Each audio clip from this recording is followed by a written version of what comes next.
Bonjour, je suis Magali, bienvenue à vous. Nous allons réaliser un junk journal que j'ai travaillé avec la collection intitulée Pirate Junk Journal et avec les die cuts de la collection Pirate, le tout chez Florju Designs. Je vous remets tous les liens nécessaires dans le descriptif de la vidéo. Pour ce projet, je suis partie sur la base de 8 feuilles A4 pliées en deux, puisque les designs de Aude sont des doubles pages A5, ce qui permettra d'avoir au final 32 vues. C'est assez conséquent, vous pouvez très bien partir sur une base un peu moins importante, par exemple uniquement 4 feuilles A4. Moi, elles sont imprimées recto verso. Il faudra que vous fassiez de même pour obtenir à peu près le même résultat. Je les ai imprimées de façon aléatoire. Je n'ai pas choisi forcément un recto qui aille avec un verso, mais vous pouvez tout à fait le déterminer à l'avance. Si effectivement vous choisissez de mettre moins de pages que moi, attention, toutes les interactions que je vous propose ne pourront peut-être pas entrer dans votre projet, mais il suffit que vous choisissiez celles qui vous intéressent le plus, ou au contraire, si vous partez sur le même nombre de pages, vous pouvez très bien décider de mettre moins d'interactions que moi et avoir un junk un peu plus allégé. Et enfin, vous pouvez aussi mettre les interactions à des endroits différents que ceux que je propose. Voici les feuilles A4 imprimées recto verso et pliées en deux.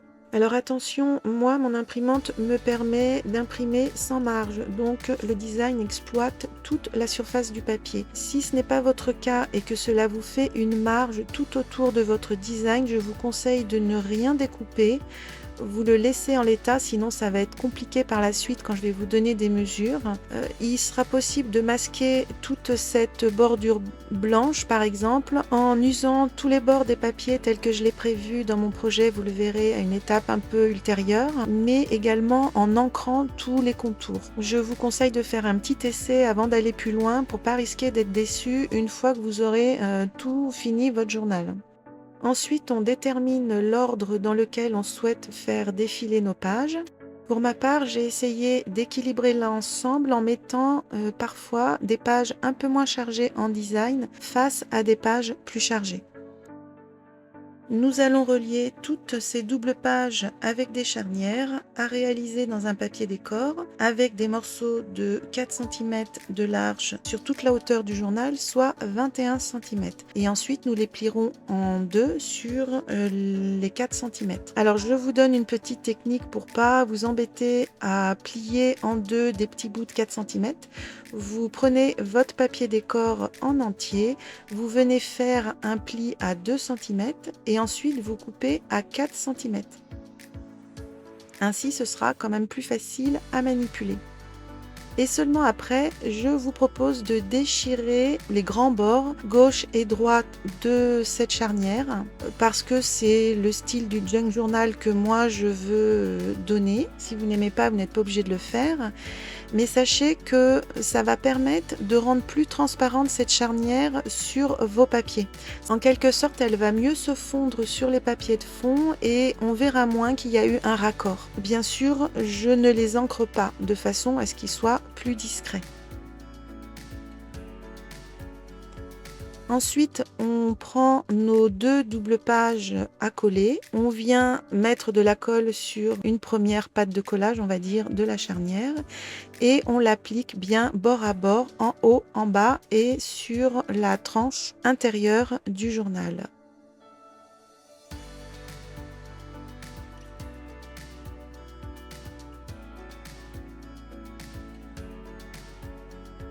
Et on vient ensuite encoller la deuxième pâte pour venir appliquer la deuxième double page. De la même façon, en se mettant bien bord à bord sur le haut, le bas et bien sûr le long de la charnière.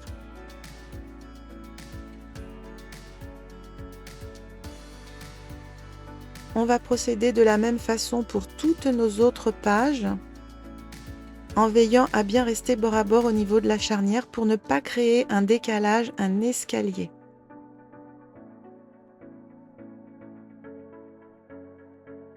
Voici ce que l'on obtient, la reliure terminée. Je vous fais défiler l'ensemble de mes pages pour que vous voyez un petit peu les associations de design que j'ai pu faire. Et je trouve que les charnières sont relativement discrètes, elles ne sautent pas aux yeux. On va faire ce que j'évoquais tout à l'heure, à savoir venir user les bords des papiers. Il existe un petit outil spécialement dédié à cela que moi j'ai acheté au tout début que je me suis lancée dans le scrapbooking. C'est ni plus ni moins une lame du type rasoir ou cutter que l'on vient frotter énergiquement tout le long du papier que l'on souhaite abîmer. Et si vous n'avez pas ce petit outil, sachez qu'une lame de ciseaux fait exactement la même chose. Vous tenez bien votre page d'une main et avec donc la lame de votre ciseau, ciseau grand ouvert, et vous venez gratter, frotter jusqu'à obtenir le résultat que vous souhaitez.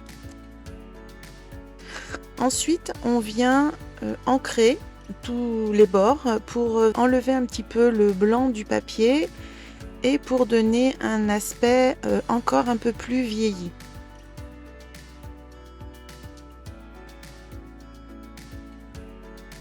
Donc on réalise tout ceci sur l'ensemble de notre base de journal. À la fin, donc on obtient ceci. Vous voyez, notre papier a comme gonflé. Ça commence à avoir un aspect un peu plus vécu, on va dire. Et on vient fignoler donc avec l'encre en frottant sur l'ensemble des bords.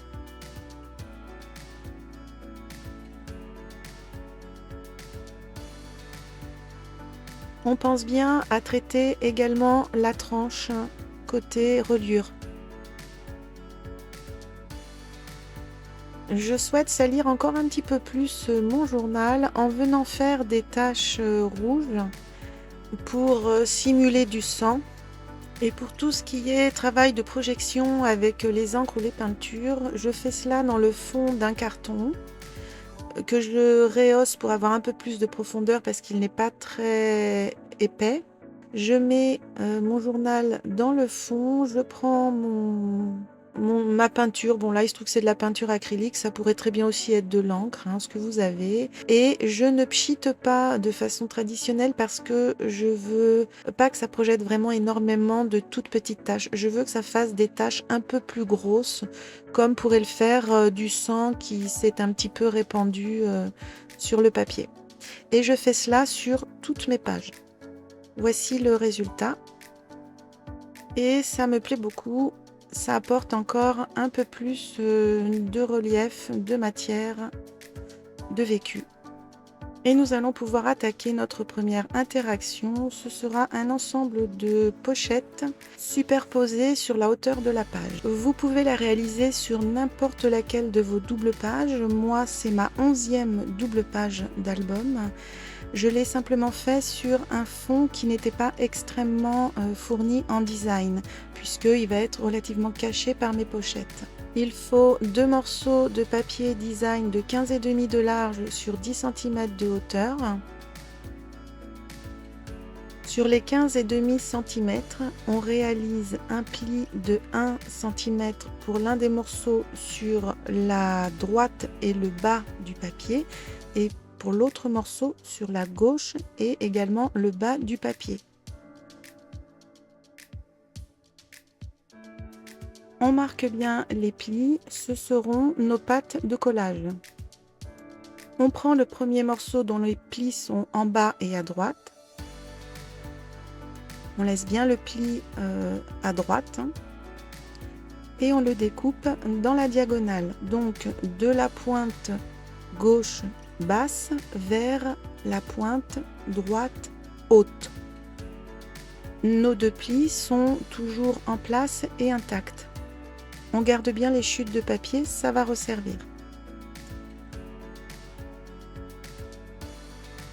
On fait la même chose avec notre autre morceau de papier en miroir, c'est-à-dire on met bien le pli de la pâte de collage sur la gauche, le pli du bas en bas, et on vient découper dans la diagonale en ne touchant pas à ces 2 plis. Nos morceaux viendront se positionner comme ceci. Pour la 3e pochette qui va se placer au-dessus, on prend un morceau de papier décor de 15 cm de hauteur par 14,5 cm de large. Et sur le côté droit, en partant du haut, on fait une petite marque à 5,5. On vient ensuite découper son papier en partant de la pointe haute gauche jusqu'au petit repère que l'on vient de faire sur le côté droit.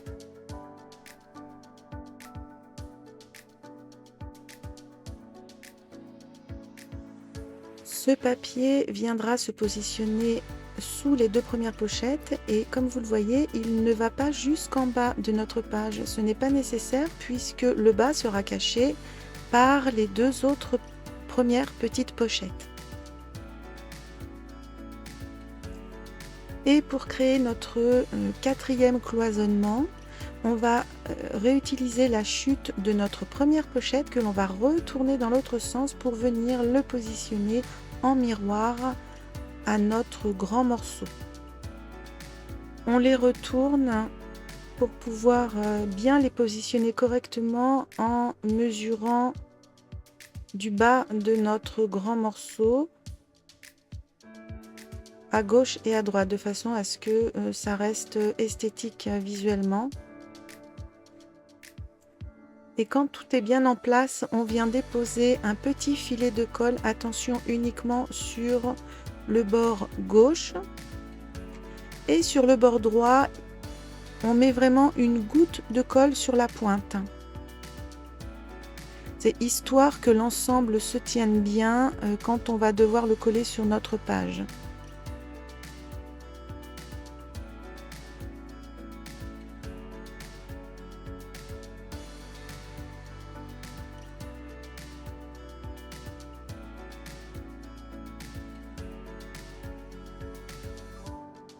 Avant de coller le reste, on pense bien à ancrer toutes les bordures de nos pochettes.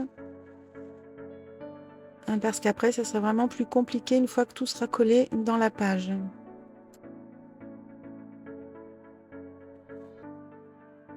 On colle l'une sur l'autre les deux petites pochettes en triangle. On détermine celle qui sera sur le dessus et on vient encoller sa pâte de collage pour l'appliquer sur celle qui sera en dessous. On fait attention à ce qu'elle soit bien alignée.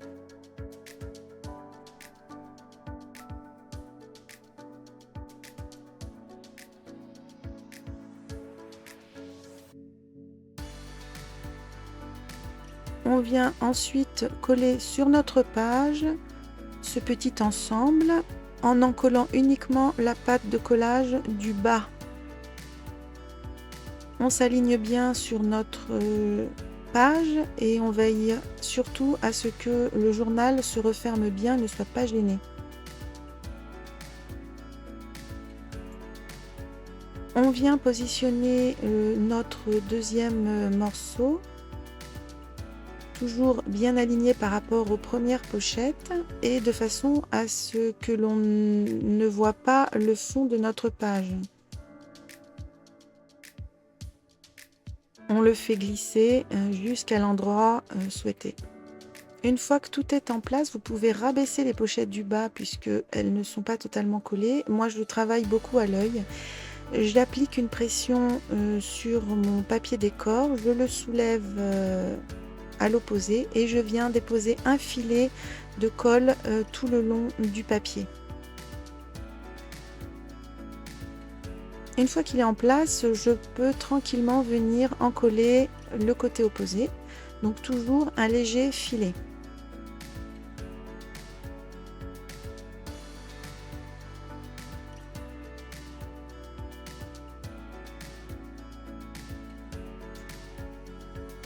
Et il ne reste plus qu'à encoller les deux petites pattes de collage de nos petites pochettes triangles à gauche et à droite pour finir de tout fixer.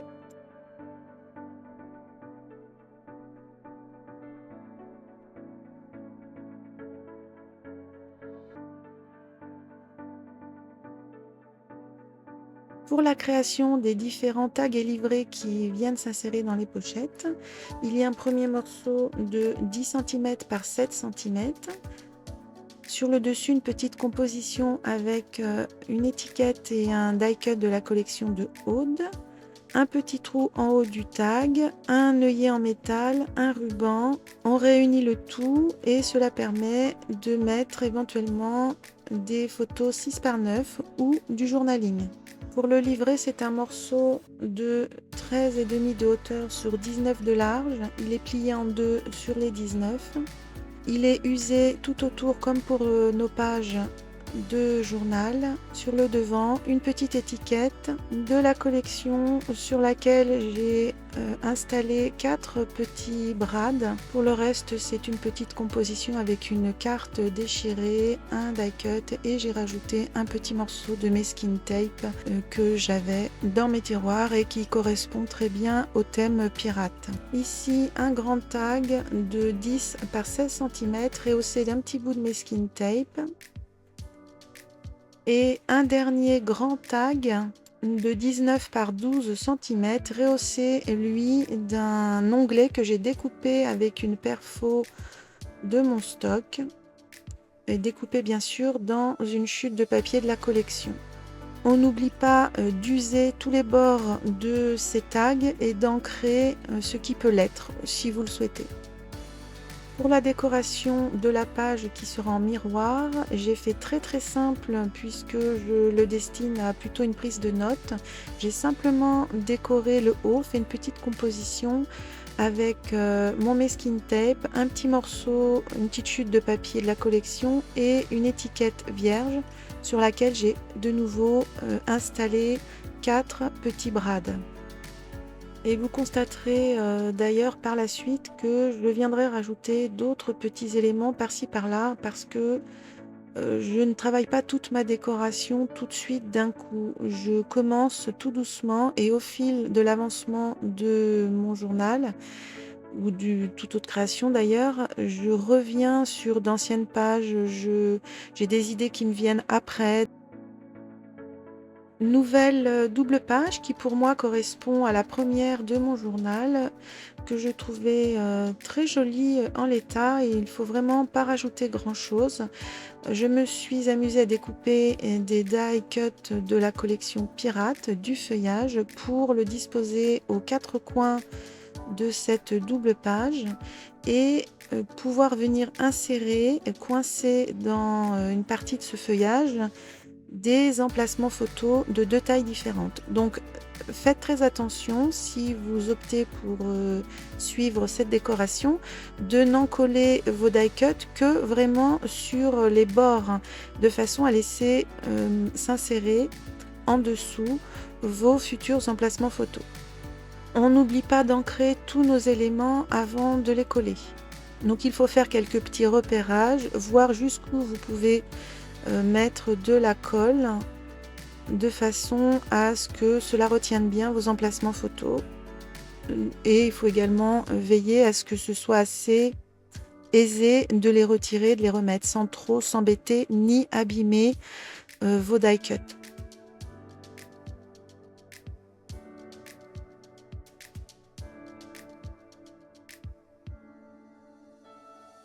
Pour les emplacements photos, j'ai souhaité jouer sur 2 couleurs pour que ce soit plus joli. Et vous avez donc 2 morceaux de 10,5 par 15,5 pour des photos 10-15. On n'oublie pas d'user les bords et d'ancrer par la suite. Et pour les 2 autres emplacements photos, c'est du 9,5 par 13,5 pour des photos 9 par 13.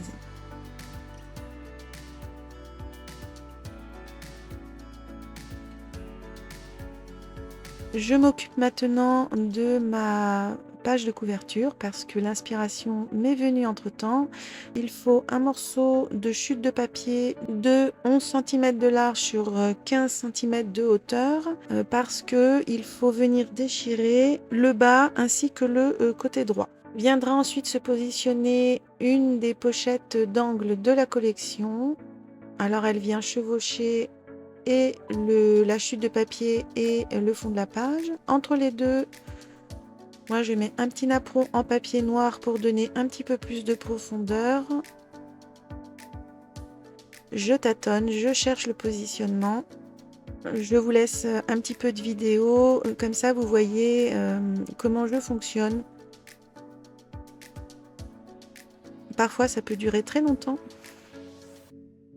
parfois c'est rapide, mais voilà, je suppose que chacun a sa vitesse de créativité. Et l'important au final, c'est que le résultat nous plaise. On n'oublie pas d'ancrer tous les papiers que l'on souhaite avant de coller. Et là, ça y est, je suis prête. Je positionne mon papier, j'exerce une petite pression pour le coller. Et comme cette petite chute de papier va servir également de pochette, on fait très attention à n'en coller que la partie basse ainsi que le côté gauche. Alors attention, là j'ai retourné mon travail, c'est bien le côté gauche uniquement que l'on colle. On positionne ensuite le napperon et enfin la petite pochette. Et on peut venir installer les tags. Ici, un tag de la collection sur lequel j'ai ajouté un petit œillet ainsi qu'un bout de ruban. Un deuxième tag également, et dans le fond, c'est un emplacement photo qui mesure 9,5 sur 13,5 pour des photos 9 par 13. Et je me répète, mais on n'oublie pas d'user tous les bords de nos papiers et de nos tags.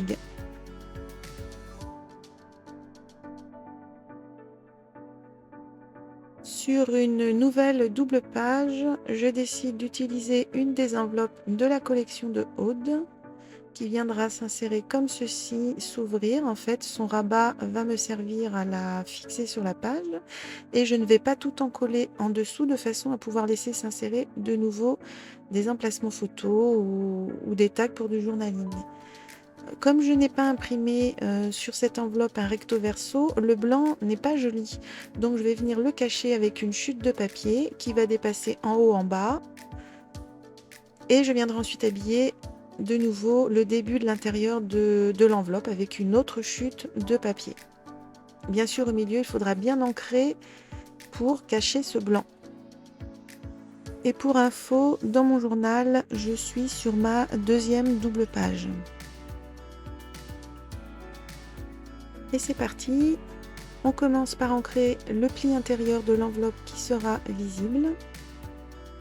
Petit contrôle avec les papiers décor pour voir si cela suffit, il faut en mettre encore un peu.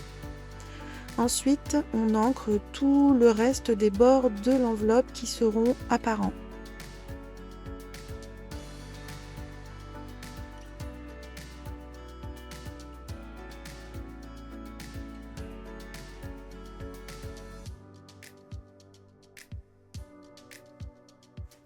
Le papier décor qui viendra cacher le rabat blanc de l'enveloppe fait à peu près 18 ou 19,5 de haut sur 9,5 de large, sachant qu'il est déchiré évidemment sur tout un pan.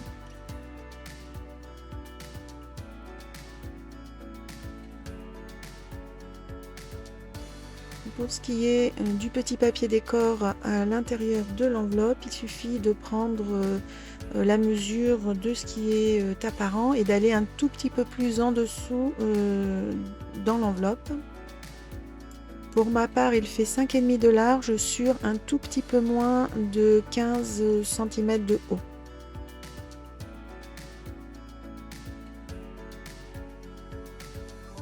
On peut venir le coller. On veille juste à ce que le rabat de l'enveloppe ne soit pas gêné au moment de la fermeture. Donc on se met un tout petit peu en deçà du pli que l'on a ancré.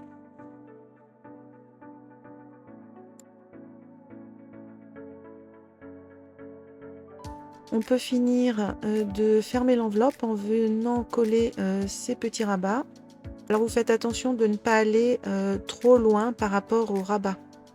On n'en colle pas totalement la pâte de collage, puisqu'il y a une partie qui reste apparente.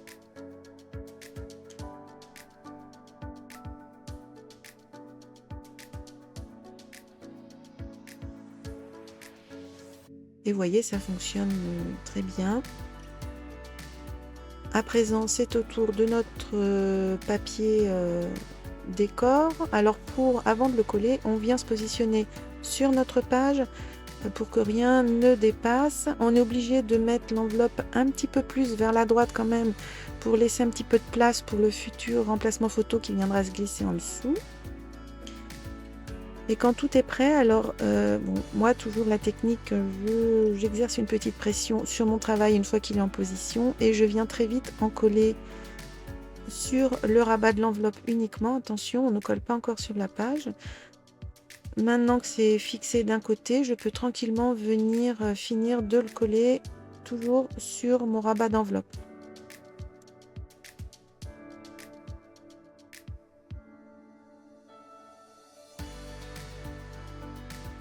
De nouveau, on se met en position sur notre page.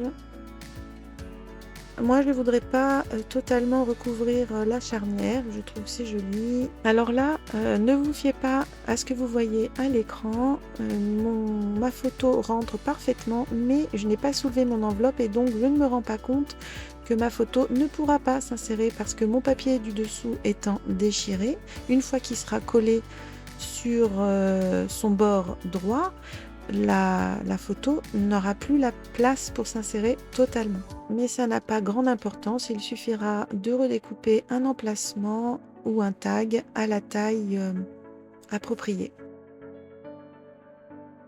On peut encoller le haut, le bas et le côté droit de notre papier déchiré pour venir l'installer sur notre page.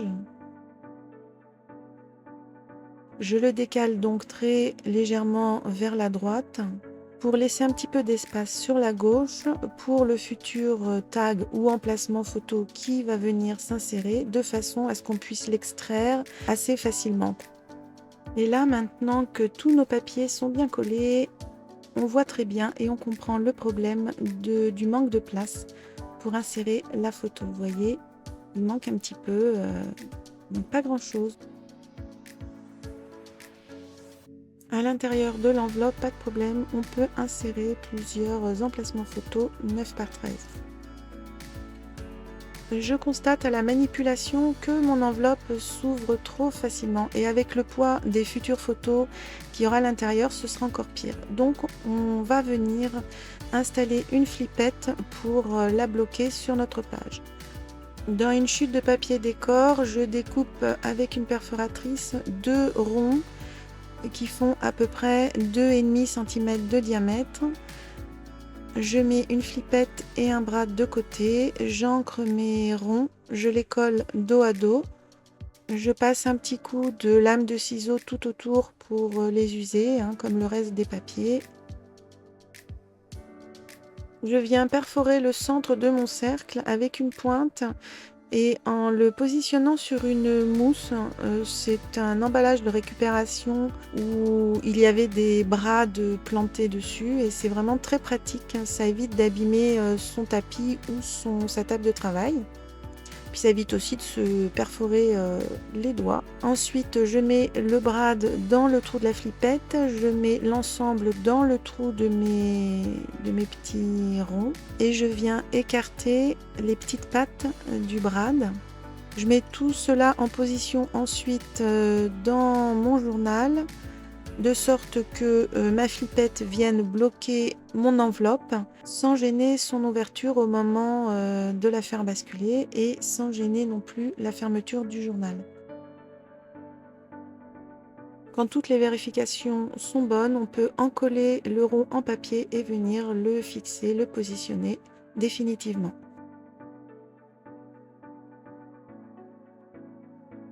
Le résultat est tout à fait satisfaisant, l'enveloppe ne s'ouvre plus du tout.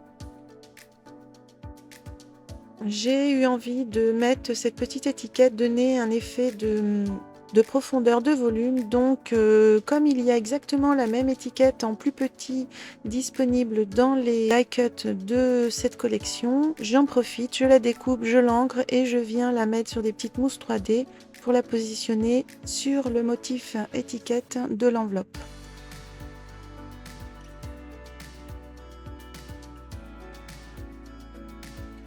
On passe à une nouvelle page qui sera la 3e double page dans mon journal pour laquelle j'ai souhaité faire une pochette transparente et en imprimant moi-même sur un transparent spécial pour imprimante à jet d'encre, un papier à motif de la collection Pirate Junk Journal.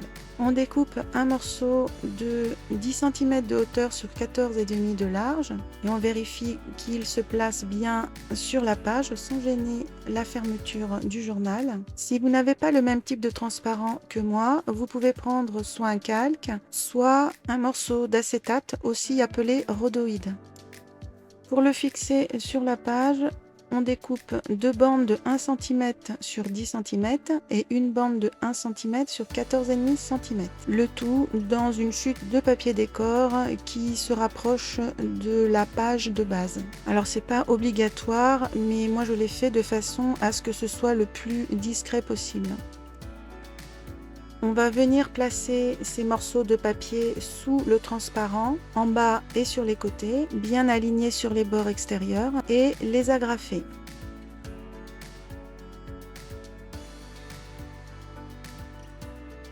On peut venir coller notre pochette en appliquant la colle sur les bandes de papier.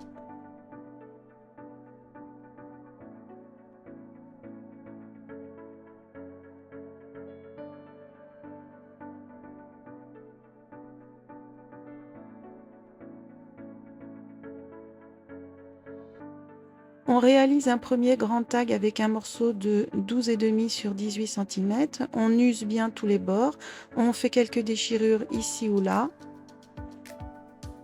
Et pour ma part, j'ai rajouté un petit morceau de napperon en papier doré que j'ai découpé en deux et placé en haut à droite de mon tag. J'ai ensuite créé un petit fanion que j'ai également usé sur les bords. J'ai fait un trou et inséré un œillet en métal. Je l'ai ensuite positionné sur le haut et à droite toujours de mon tag. J'ai reporté l'emplacement du trou. Je l'ai réalisé avec ma crocodile. J'ai collé le petit napperon .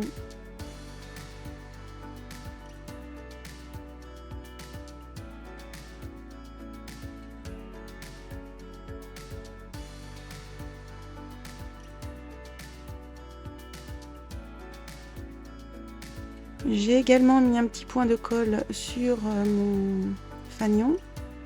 Et un peu plus tard, je vais y passer un petit bout de ruban que je vais venir refixer sur mon tag avec une agrafe. J'ai réalisé un petit livret d'un papier d'une autre couleur de 21 sur 15,5 cm, plié en deux sur les 21 cm. On pense toujours à user tous les bords et à ancrer.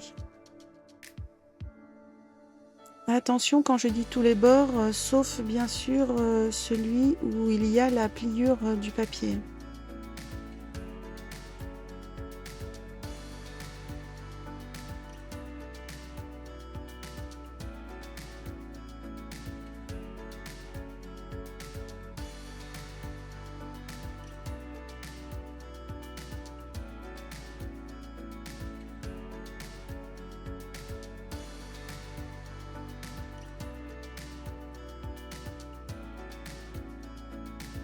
Et voici le moment où je finis ma déco avec mon ruban.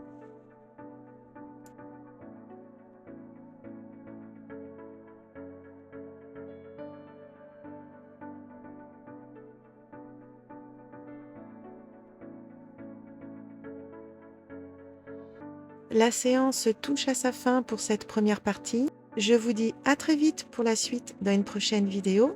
Bon scrap!